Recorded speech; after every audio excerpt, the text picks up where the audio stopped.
지금 어떤가요? 거의 축제 분위기입니다. 시그널이 오잖아요. 그러면 같이 출구를 향해서 도망칠 준비를 하면 좋을 것 같습니다.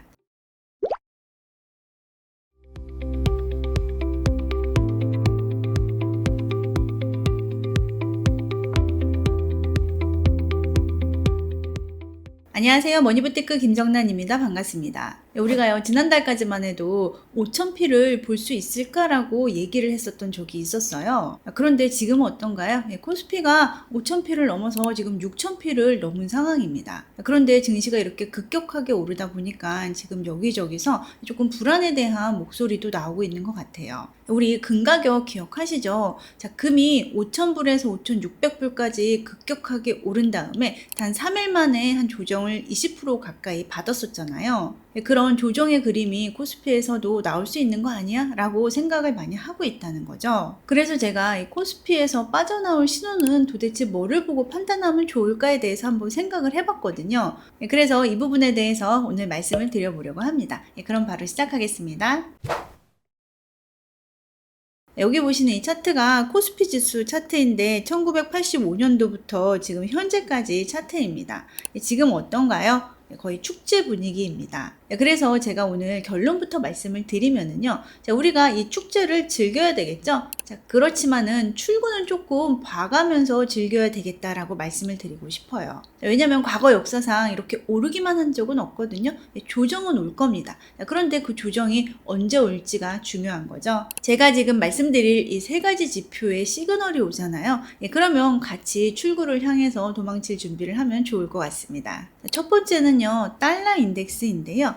원달러 환율이 아니고 달러 인덱스입니다. 과거에는 원달러 환율이 올라가잖아요. 그러면 코스피가 떨어졌었어요. 그런데 제가 지난번에도 한번 말씀드렸지만 작년 6월부터 이러한 현상이 디커플링 돼서 나타나고 있거든요. 즉 환율이 오르는데 코스피 지수도 같이 올랐다라는 거죠. 그런데 원달러 환율이 아니요, 달러 인덱스를 조금 들여다보면은 그 이유를 알 수도 있는데요. 보통 원달러 환율이 올랐다라는 것은 달러가 강해졌다라는 이야기죠. 자, 그런데 실제로 이렇게 들여다보면 달러 인덱스는 강해지지 않았다라는 거죠. 원화가 훨씬 더 약해졌기 때문에 환율이 올라가는 현상으로 나타났다라는 겁니다. 과거에는 여기 초록색이 달러 인덱스인데 달러 인덱스에 맞춰서 환율이 움직여줬는데 최근에는 그렇게 나타나지 않았다라는 거죠. 그래서 저는 최근에 코스피 지수가 이렇게 올라준 이유가 달러 인덱스가 강하지 않고 약했기 때문에도 한 원인으로 작용을 했다라고 보고 있습니다. 달러 인덱스는요, 작년 6월 이후에 이처럼 박스권에서 움직이고 있어요.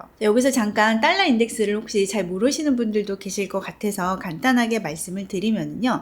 달러 인덱스는 6개국의 통화에 대해서 달러의 가치를 지수화한 지표를 얘기를 합니다. 6개국 통화에는요, 유로하고 일본 엔하고 영국 파운드, 캐나다 달러, 스웨덴 크론의 스위스 프랑이 해당이 되고요. 우리나라 원은 여기에 들어가지는 않아요. 달러 인덱스는요, 미국의 페드에서 발표하는 지표이고요. 이 달러 인덱스가 높다 그러면 달러가 강세로 가고 있다. 이 달러 인덱스가 낮다 그러면 달러가 약세로 가고 있다. 이렇게 판단할 수 있는 지표입니다. 자, 그래서 원달러 환율이 아닌 달러 인덱스 가지고 조금 더 한번 분석을 해보면요. 대체적으로 달러 인덱스가 100 이상인 환경에서는요, 코스피 지수가 잘 오르지 못한 것을 보실 수가 있어요. 특히 작년 11월경에 약간의 조정이 있었는데, 자, 이때도 달러 인덱스는 이제 100을 약간 넘었고 그때 조정이 조금 있었죠. 우리나라 증시는요, 작년 4월부터 본격적으로 상승을 하기 시작했는데요. 자, 이때 달러 인덱스가 101.5 수준이었습니다.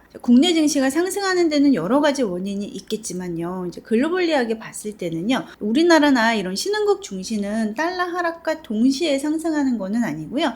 달러가 충분히 하락하고 상승하지 않을 것 같을 때 이런 시기를 얘기를 하죠. 달러 가치가 오르지 않겠구나라고 이제 확신이 생기면 그때부터 증시가 이렇게 오르기 시작을 했었습니다. 그래서 결론은 뭐냐, 지금 달러 인덱스가 97.7 정도 됐는데요. 자, 우리가 달러 인덱스가 100이 넘어간다 그러면 약간 긴장을 하자라고 말씀을 드려보고 싶고요. 또 달러 인덱스가 101.5가 넘어선다, 자, 그러면 우리가 코스피에서 비중 축소를 할 것을 같이 한번 고민해보자 라고 말씀을 드리고 싶습니다.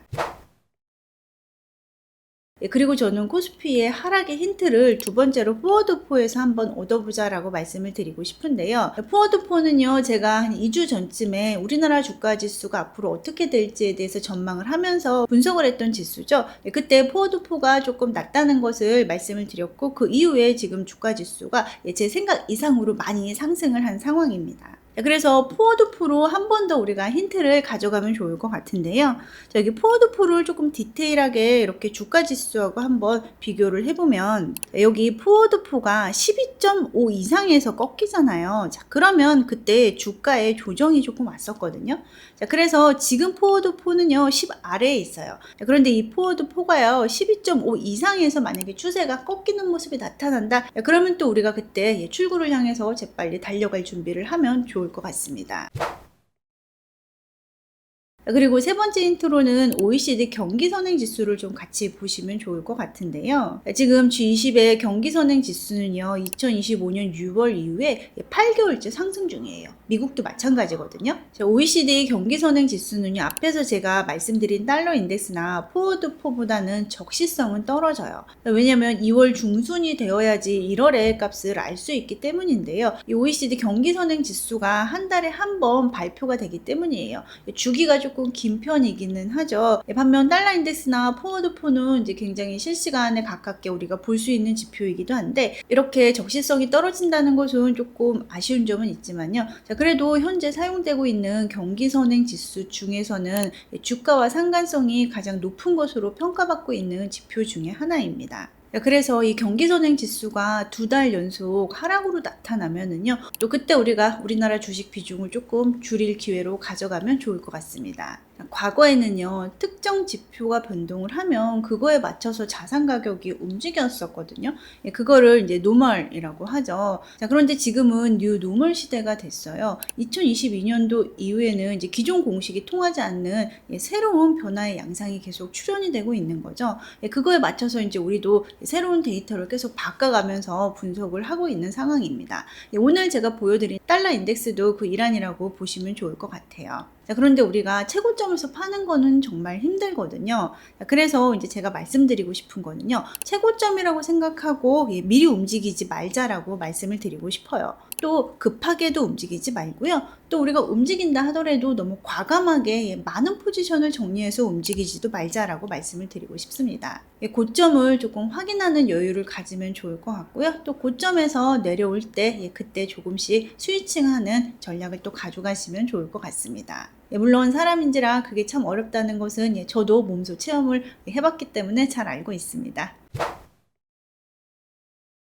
오늘 말씀드린 내용을 좀 다시 한번 정리를 해보면은요. 자, 지금 코스피 지수가 상승이 굉장히 가파르다라고 말씀을 드렸습니다. 상승이 가파르다 보니까는 좀 폭락할 수 있는 것에 대해서 두려움도 생겨나는 상황이고요. 또 과거에 폭락장을 좀 겪어보신 분들은 그 공포가 꽤 내릴 속에 크게 자리 잡고 있을 거기 때문에 지금 이렇게 올라가는 걸 보면은 막 갑자기 이렇게 추락할 것 같은 그런 공포에 휩싸이실 수도 있습니다. 그렇지만 그럴 때일수록 감정에 휩쓸리지 말고 좀 데이터를 보고 냉정하게 판단해 볼 필요가 있다라고 말씀을 드리고 싶어요. 오늘의 결론은 우리가 코스피의 상승 축제는 즐기되 출구를 조금 미리 확인을 하고 즐기자라고 말씀을 드리고 싶습니다. 출구는 세 가지 지표를 통해서 확인을 할 수 있다라고 말씀을 드렸는데, 달러 인덱스와 포워드4와 OECD 경기선행 지수를 말씀을 드렸습니다. 달러 인덱스가 100까지 오르면 좀 긴장하고 101.5가 넘으면 출구를 향해서 좀 달려가자라고 말씀을 드렸고요.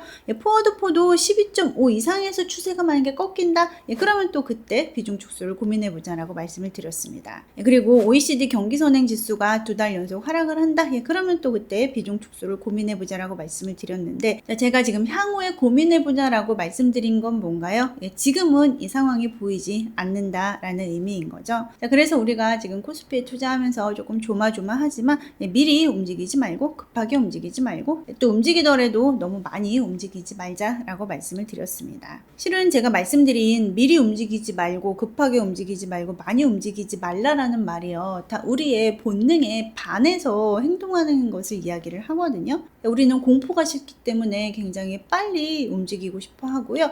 그 불안에서 빨리 탈출을 하고 싶어 해요. 또 이익이 나면은 그 이익의 즐거움을 빨리 가져오고 싶어 하는 거죠. 이런 부분들을 우리 본성과 다르게 조금 이겨내고 견뎌내는 투자가 좀 필요한 시점인 것 같습니다. 오늘 영상에 대해서 의견 있으시면 자유롭게 댓글 남겨주시고 제 책과 제 멤버십에도 많은 관심 부탁드립니다. 감사합니다.